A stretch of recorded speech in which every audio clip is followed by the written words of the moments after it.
और मनीष सिसोदिया के ठिकानों पर सीबीआई के छापे पड़ रहे थे, तो केजरीवाल क्या बोलते थे? छापे पड़े हैं तो गुजरात में उनका वोट 4% बढ़ गया, मनीष सिसोदिया अरेस्ट हो जाएंगे तो 6% बढ़ जाएगा। लेकिन अब केजरीवाल इस तरह की बातें नहीं कर रहे, क्योंकि कहीं कोई चुनाव तो है नहीं और सिसोदिया को सीबीआई ने पकड़ भी लिया है। कोर्ट में पेशी के बाद सिसोदिया की 5 दिन की रिमांड की सीबीआई ने अपील की थी, जो उसको मिल गई। इन 5 दिन में सीबीआई सिसोदिया से कौन सा सच जानना चाहती है और सिसोदिया की तरफ से कोर्ट में कौन कौन सी दलीलें दी गई, जिससे खुद ही सिसोदिया पर और ज्यादा सवाल खड़े हो गए, आज आपको यह बताऊंगा। लेकिन उससे पहले यह जान लीजिए कि सीबीआई ने मनीष सिसोदिया के खिलाफ कोर्ट में कौन कौन सी दलीलें रखी, जिसके सामने सिसोदिया के वकीलों की दलील नहीं चली और कोर्ट ने रिमांड जो है वो सीबीआई को दे दी। एक एक डिटेल जब तक नहीं जानिएगा तब तक समझ नहीं पाइएगा कि इस केस में हो क्या रहा है, क्योंकि इस केस में तो घुमाने वाले बहुत घूम रहे हैं। आज क्या हुआ कि जैसे ही सुनवाई शुरू हुई, सीबीआई लेके जा रही है मनीष सिसोदिया को, कोर्ट में लेके गई, तो उसने कहा कि हमको भाई 5 दिन की मनीष सिसोदिया की रिमांड चाहिए, हमको इनसे पूछताछ करनी। तो कोर्ट ने भी पूछा कि भाई क्यों, आपको पुलिस कस्टडी क्यों चाहिए? तो क्या तर्क दिए गए, क्या दलीलें दी गई पहले सीबीआई की तरफ से, पहले वो बताता हूं। सीबीआई ने कहा कि जांच में यह पता चला है कि सिसोदिया ने शराब नीति बदलने के लिए सचिव को मौखिक तौर पर कहा था, मतलब वर्बली कहा था कि एक नया कैबिनेट नोट तैयार करो। सिसोदिया उस ग्रुप ऑफ मिनिस्टर्स यानी जीओएम जिसको कहते हैं, उसकी अगुवाई कर रहे थे, तो जो जीओएम एक्साइज पॉलिसी के लिए कैबिनेट ने बनाई थी।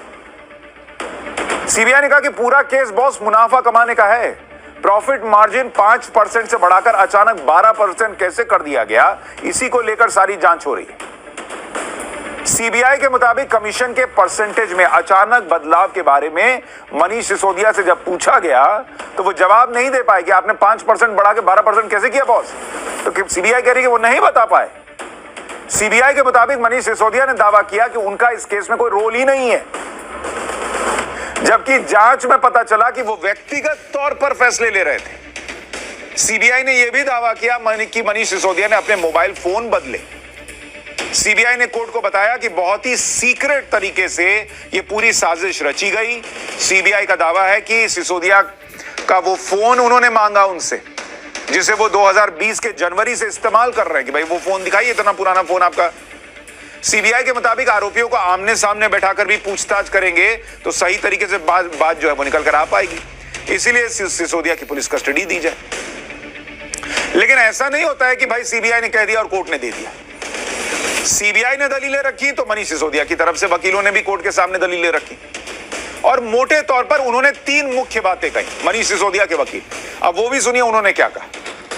उनका पहला मोटा बड़ा तर्क था कि एलजी की अप्रूवल से ही कमीशन प्रतिशत बढ़ाया गया। एलजी इस केस में शिकायत करता है और उन्होंने ही मई 2021 में इसे अप्रूव किया था। तो मतलब चूंकि एलजी ने अप्रूव कर दिया है तो इसलिए इस मामले में कोई गड़बड़ी होने की गुंजाइश नहीं हो सकती। दूसरा तर्क उन्होंने यह दिया कि भाई सीबीआई उस फैसले की जांच करना चाहती है जो चुनी हुई सरकार की कैबिनेट ने किया है। ऐसा नहीं हो सकता भाई, इसमें तो फिर तो देश में कोई जो भी फैसला आएगा, सरकारें फैसला लेंगी, उसमें तो कोई फिर जांच ही नहीं हो पाएगी, क्योंकि हर फैसला जो है वो पहले कैबिनेट लेती है, तो क्या किसी मामले की जांच नहीं होगी। लेकिन आप देखिए कैसा कैसा वो तर्क रख रहे थे। तीसरी बात उन्होंने कही कि सिसोदिया के वकीलों की तरफ से कहा गया कि सिसोदिया को बजट पेश करना है, क्योंकि वित्त मंत्री हैं दिल्ली के। अरेस्ट की टाइमिंग देखिए कि एक राज्य के वित्त मंत्री को गिरफ्तार कर लिया जाता है। अरे भाई, तो वित्त मंत्री को अगर बजट पेश करना रहेगा तो अरेस्टिंग नहीं होगी, उससे पूछताछ नहीं होगी। मतलब अलग अलग तरीके के ऐसे ऐसे तर्क दे रहे थे जो कोर्ट को भी नहीं हजम हुआ। जैसे आप कह रहे हैं ये क्या बात हुई, वैसे ही कोर्ट को भी लगा होगा। तो कोर्ट ने कहा नहीं, 5 दिन की रिमांड में भेजिए, इनको पूछताछ कीजिए। सिसोदिया की रिमांड दिए जाने का एक आधार सबूत मिटाने वाले आरोप भी बने, क्योंकि सूत्रों के मुताबिक मनीष सिसोदिया पर आरोप लगाया कि जब जब इस केस में कोई डेवलपमेंट होता था उन्होंने फोन पर बात की, फिर फोन बदल दिए, मोबाइल नंबर बदल दिए। यह आरोप है, सोर्सेस कह रहे हैं उन पर। ऐसा आरोप है कि अलग अलग दिनों में सिसोदिया ने 7 मोबाइल फोन और 4 अलग अलग सिम कार्ड इस्तेमाल किए। यह भी आरोप लग रहा है कि एक दिन में उन्होंने कम से कम 4 फोन यूज किए और इसमें से 3 फोन नष्ट कर दिए गए। ईडी ने आरोप लगाए थे कि इस केस में मनीष सिसोदिया और दूसरे 26 आरोपियों ने करीब 170 मोबाइल फोन नष्ट किए। 170 मोबाइल फोन। नष्ट कर दिए गए हैं, ये ईडी का दावा है। मोबाइल फोन बदलने वाली बात पर आज मनीष सिसोदिया के वकीलों की तरफ से कोर्ट में क्या कहा गया, आपको वो भी सुनना चाहिए। कहा जा रहा है कि सिसोदिया ने 4 फोन इस्तेमाल किए, जिसमें से 3 फोन नष्ट कर दिए। तो इसमें सिसोदिया क्या करें? ये सिसोदिया के वकील कोर्ट में कह रहे हैं कि भाई 4 में से 3 फोन नष्ट कर दिए गए, तो कह रहे हैं कि इसमें हम क्या करें? सिसोदिया के वकील ने कहा कि क्या वो इन फोन को इसलिए संभाल कर रखें कि उन्हें पता था कि सीबीआई आएगी और फोन मांगेगी। फोन इस्तेमाल करने के बाद इसलिए फेंक दिया कि उसे किसी सेकेंड हैंड शॉप पर नहीं दे सकते थे, और कोई भी फोन कॉल, मैसेज या मीटिंग सिसोदिया से नहीं जुड़ी है। मतलब मनीष सिसोदिया के वकील ने यह माना कि फोन डिस्ट्रॉय किए गए, फोन फेंक दिए गए।